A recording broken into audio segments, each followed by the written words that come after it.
Good afternoon, everybody. So happy to be here. Just landed directly from the airport from the Netherlands.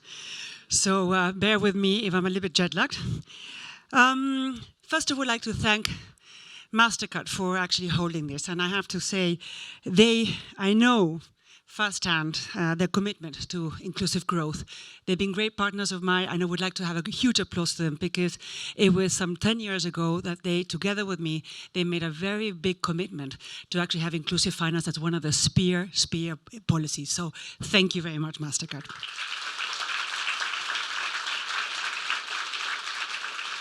Now, I have dedicated 18 years of my life now to financial inclusion, not only in my country, the Netherlands, but all around the world. I visited 48 countries. And so this has been, a very wonderful journey. What is financial inclusion? It's the ability to have an account where you can actually save, make payments that you and I, we get for granted every day. But for a lot of people, this is actually, only cash, or they cannot actually send money to their grandmothers or their children. Is the possibility to get a credit and make investments and to increase basically your income in the future. Get insured. If your husband died, you get sick, or you have a drought or a flood. And it is what we know is actually not only pro-growth, and this is what this conference is all about, it is also pro-poor. So it actually reduces Gini coefficient, which is actually extremely important. One of the big things when I go to these visits is when I see that people are financially included, it includes them in the economy. They literally now have access to much more markets, they have access to much more resources, they have access to much more possibilities. So it's very, very empowering. Also, they help them to be more resilient. Think of all the risks that actually people have every day. If you're very poor, you even are exposed to even more risks. So there's much more reason for this issue, which is actually called resilience. Anyway, what has actually been going on in financial inclusion? When I started this work, or we started measuring actually in 2011, we actually had less than 50% of the world population that was financially included. Now in 2021, that was 76%. So we've actually increased 0.25% of the global population, which is extremely good news. And of course, this is actually included, in some countries to 80%. We've actually seen that in the growth of the economy and also in the inclusive growth of the economy. Now, financial inclusion really is a means to an end. It's not really an end in itself. We want people to become better, right? And one thing that has been very, very worrying is basically this issue of financial health. So when we actually get to these people, we actually have to ask the question, do these financial services that we're actually providing to them, are helping them increase their resilience? Are they helping them to really be able to confront all these risks that I was actually talking about? Are we helping them to save enough for these households to have these buffers, so just in case that something actually happens to them? Also help realize that, a lot of the poor people are much more exposed to climate change issues than we are. Are we really helping them to actually be resilient to this enormous climate change that they're actually going to have been facing? Are we actually giving them really the productive credit that will increase their income, or are we just going to be overburden them with debts and maybe help them to consume things that they could never pay? This is not only in Africa and in Asia and in all the countries I've been around, but also here in the US and in the European Union. And this brings us to this discussion of what types of financial institutions do we need? Are we going to be really looking at the needs of people?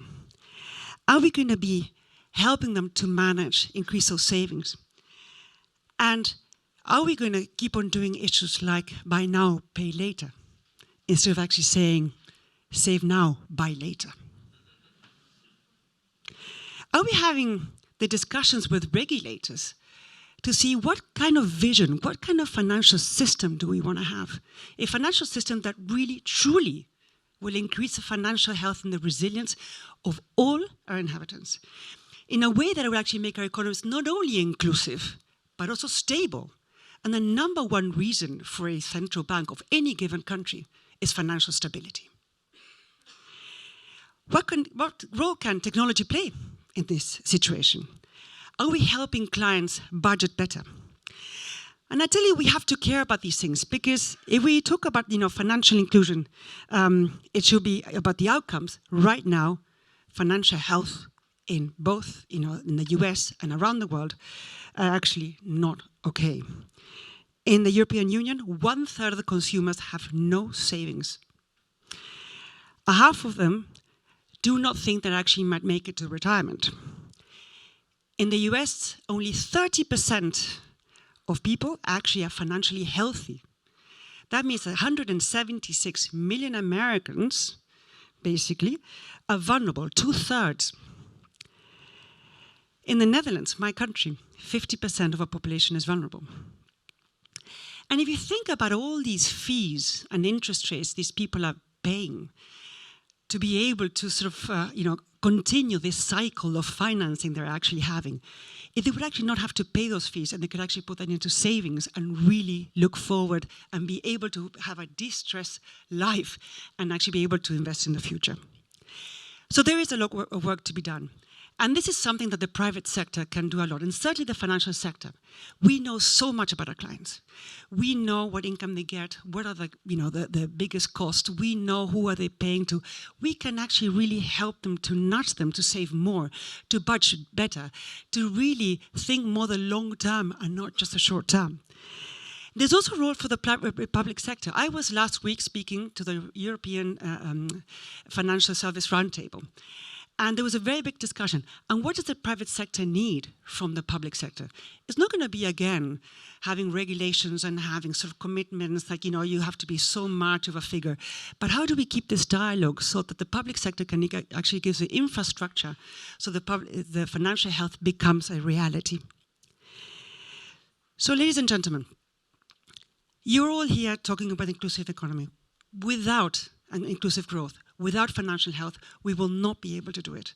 We will not be able to give that 2/3 of this country population, or 50% of the European Union, and 50% worldwide, the possibility to really be included in the economy the way they should be. So please bear it in mind. Thank you.